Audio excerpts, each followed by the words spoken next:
کیا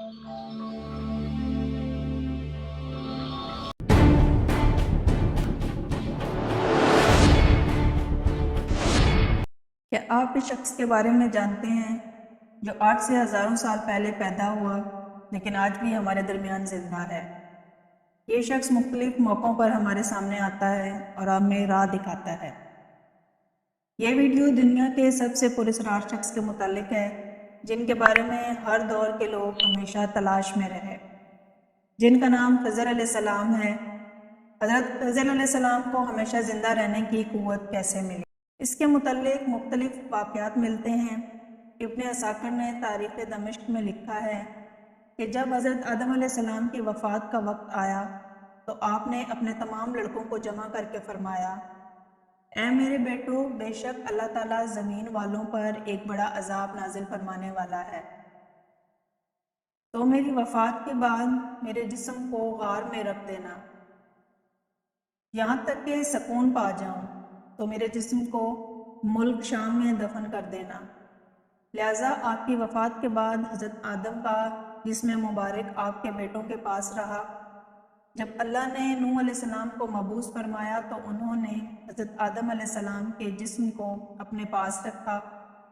جس وقت اللہ نے زمین پر طوفان بھیجا اور پوری زمین ایک زمانے تک ڈوبی رہی، پھر طوفان ختم ہونے کے بعد حضرت نوح بابل شہر میں آ کر ٹھہرے اور اپنے تینوں بیٹوں شام، حام اور یافس کو وصیت کی کہ آدم علیہ السلام کے جسم مبارک کو اس غار سے لا کر شام میں دفن کر دو جہاں انہوں نے وصیت کی تھی۔ ان لڑکوں نے کہا، زمین وحشت ناک ہے، نہ کوئی زمین سے مانوس ہے اور نہ وہاں کا راستہ جانتا ہے۔ حضرت نوح نے کہا، حضرت آدم علیہ السلام نے اس شخص کے لیے جو ان کے جسم کو دفن کرے گا قیامت تک زندہ رہنے کی دعا کی ہے۔ پھر آپ کا جسم مبارک اس طرح رہا یہاں تک کہ حضرت آدم علیہ السلام کی ایک سلبی اولاد جن کا نام خضر تھا، انہوں نے آپ کے جسم مبارک کو دفن کیا۔ اللہ نے حضرت آدم کی دعا قبول فرمائی تو حضرت خضر علیہ السلام جب تک اللہ چاہے گا زندہ رہیں گے۔ حضرت خضر کی کنیت ابو العباس اور نام بلیہ تھا۔ ان کے والد کا نام ملکان تھا۔ حضرت خضر علیہ السلام کی یہ خصوصیت تھی کہ آپ جس جگہ بھی بیٹھتے تھے وہاں آپ کی برکت سے ہری ہری گھاس رک جایا کرتی تھی، اس لیے لوگ آپ کو خضر کہتے تھے، جس کے معنی سبز چیز ہوتی ہے۔ ایک روایت کے مطابق آپ حضرت ذوالقرنین کی خالہ زاد بھائی تھے۔ حضرت ذوالقرنین اللہ کے ایک نیک بادشاہ تھے جنہیں اللہ نے زمین کے بڑے حصے پر حکومت عطا فرمائی تھی۔ حضرت خضر حضرت ذوالقرنین کے وزیر تھے۔ کتابوں میں حضرت خضر علیہ السلام کی لمبی عمر اور موت نہ آنے کی وجہ یہ بھی لکھی گئی ہے کہ آپ نے آب حیات نامی ایک چشمے کا پانی پیا تھا۔ آب حیات کے بارے میں یہ بیان کی جاتی ہے کہ جو اسے پیے گا یا اس سے غسل کرے گا اسے کبھی موت نہ آئے گی۔ توریت کے بعد یوحنا میں آب حیات کا ذکر یوں ملتا ہے، پھر اس نے مجھے بلور کی طرح چمکتا ہوا آب حیات کا ایک دریا دکھایا جو خدا کے تخت سے نکل کر اس شہر کے درمیان میں بہتا تھا، اور دریا کے باہر زندگی کا درخت تھا۔ داستانوں میں 3 شخص کا ذکر کیا گیا ہے جو آب حیات تک پہنچ گئے تھے۔ ان میں ایک حضرت الیاس علیہ السلام، دوسرے حضرت ذوالقرنین اور تیسرے حضرت خضر علیہ السلام ہیں، جن میں صرف حضرت خضر اور حضرت الیاس کو ہی وہ پانی نصیب ہوا۔ روایتوں کے مطابق ذوالقرنین نے قدیم تاریخی کتابوں میں پڑھا تھا کہ سام بن نوح کی اولاد میں سے ایک شخص چشمہ حیات سے پانی پی لے گا تو اس کو موت نہ آئے گی۔ اس لیے حضرت ذوالقرنین نے اس پانی کی تلاش میں مغرب کا سفر کیا۔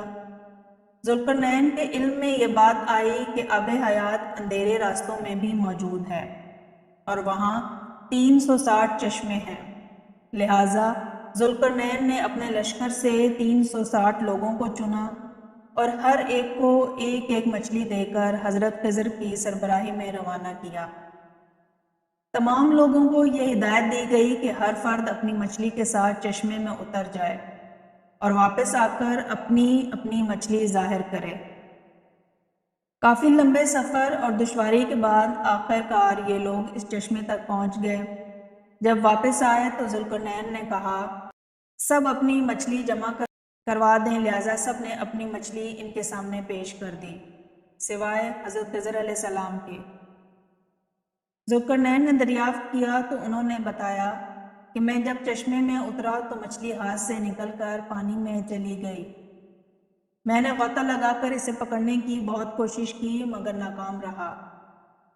ذوالقرنین نے کہا، وہ پانی آپ کے مقدر میں تھا، آب حیات میں غوطہ لگانے اور اس مقدس پانی کو پینے کی برکت سے۔ حضرت خضر ہمیشہ زندہ رہیں گے اور آپ کو کبھی موت نہ آئے گی۔ حضرت موسیٰ علیہ السلام سے بھی حضرت خضر علیہ السلام کی ملاقات کا ذکر قرآن مجید میں ملتا ہے، جس کے متعلق حضرت خضر کو ایک الہامی علم عطا کی گئی جسے علم لدنی کہتے ہیں۔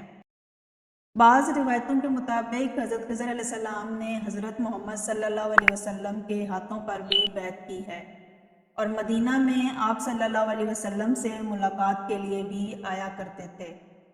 حضرت خضر اور حضرت الیاس دونوں زندہ ہیں اور ہر سال حج کے موقع پر ملتے ہیں۔ صوفیہ کے نزدیک بھی حضرت خضر علیہ السلام کا بہت اعلیٰ مقام ہے اور حضرت خضر علیہ السلام کو اپنا رہنما تصور کرتے ہیں۔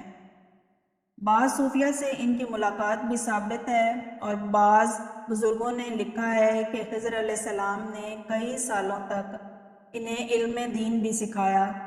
صوفیہ آپ کو خواجہ خضر کہہ کر پکارتے ہیں۔